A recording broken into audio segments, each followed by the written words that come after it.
ఒక తోటలో ఒక కొమ్మలో ఒక పువ్వు పూసింది.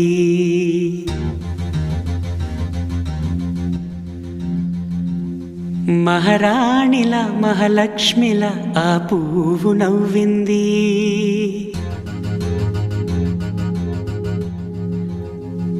అలాగే నవ్వుతూ ఉండాలని,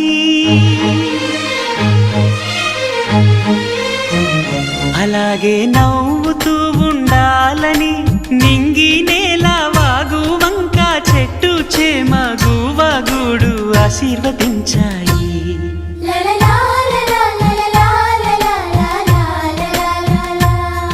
ఒక తోటలో ఒక కొమ్మలో ఒక పువ్వు పూసింది. మహారాణిలా మహాలక్ష్మిలా ఆ పువ్వు నవ్వింది.